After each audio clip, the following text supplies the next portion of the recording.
Shawn the Speedy Snail. Shawn was a snail unlike any other snail in the ditch. All the other snails that Shawn knew were slow. They were slow to get food, slow to get water, slow to get anywhere. The snails of Shawn's ditch were so slow because they each had huge shells on their backs that they had to carry around. The shells were heavy, but they had to be because the shells were the snails' homes. Certainly, Shawn had a shell on his back, too, just like all the others. He even named it Shawn's Place. He was funny like that, and the snails enjoyed his sense of humor. What made Shawn so different, though, was that he was stronger than everyone else.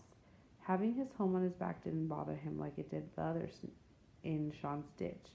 The others would complain and sigh, so depressed that they had such a weight to carry on their shoulders and backs. Because Shawn was the strongest and could carry his home with ease, he was also the fastest, making Shawn the speediest snail around. From the time Shawn was a baby snail, he could beat any of the snails he knew in the ditch in a race. He grew up challenging each snail to a race, and he was undefeated.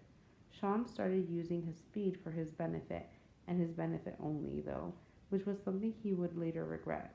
Anytime there was a leaf that fell to the ground, Shawn would race to it and eat it until he got full before anyone else would get to the chance. Shawn was always quicker to the roots, too, and he'd eat them right up. If it rained and puddles of water formed at the bottom of the ditch, Shawn drank and drank all he needed, right in front of his friends and family, who were slowly gathering at the pools. It was almost as if Shawn was showing off how strong and fast he was all the time. The other snails liked Shawn, but the way he used his speed was making them angry. After some time, when the other snails became particularly hungry because Shawn was beating them to all the food, the snails in the dish decided that enough was enough. Shawn, stop eating so much before we can have our helping, cried Blaine.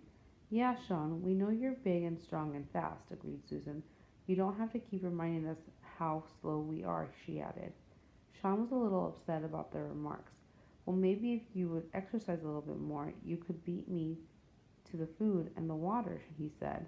How can we become stronger if you keep beating us to our food? Replied Harvey. We all think it's about time you found another ditch, one that you could have all to yourself, said Blaine. That hurt Shawn. He felt a knot in his heart. As slowly as he'd ever crawled before, he left the ditch for another place to find food and water. He knew that there was another ditch across the road that was completely empty of other snails.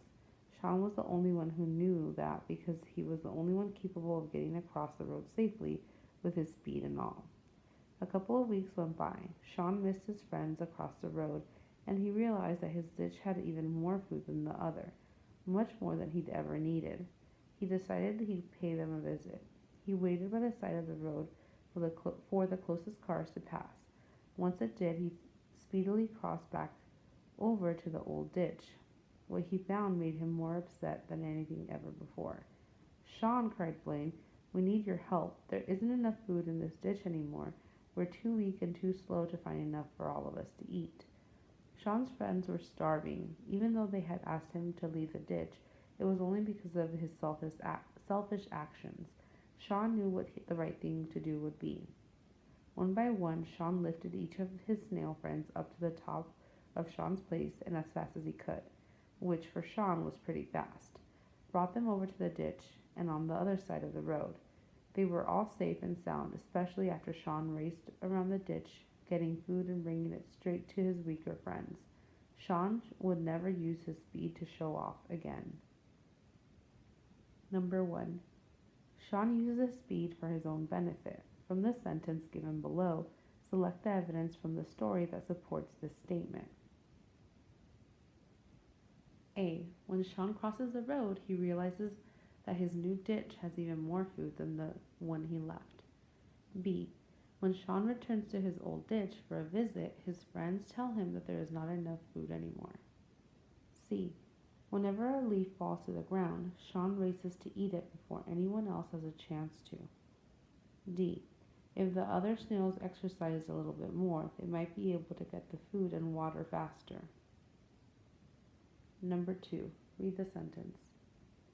If it rained and puddles of water formed at the bottom of the ditch, Shawn drank and drank all he needed, right in the front of all his friends and family who were slowly gathering at the pools.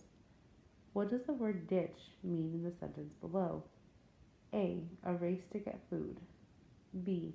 A shell carried on an animal's back. C. A hole in the ground. D. A new place to live. Number 3. Identify the theme of the story. A. Having a sense of humor is more important than treating others with kindness and respect. B. When facing a problem, sometimes the best solution is to wait until the problem goes away by itself. C. Using your abilities to help others is better than using them to help just yourself. D. Being slower and weaker than those around you will make them want to get rid of you. Number 4. After Shawn returns to the first ditch, he discovers a problem. There is not enough food for the snails in the ditch. How does Shawn solve this problem? A. Shawn drinks all the water he needs out of a puddle in the ditch. B. Shawn races to a fallen leaf before any of the other snails can get to it. C. Shawn complains and sighs that he has to carry a big weight on his back. D. Shawn carries the snails to another ditch where there is more food. Number 5. What food do the snails eat? A. Shells. B. Snails. C. Leaves. D. Dirt.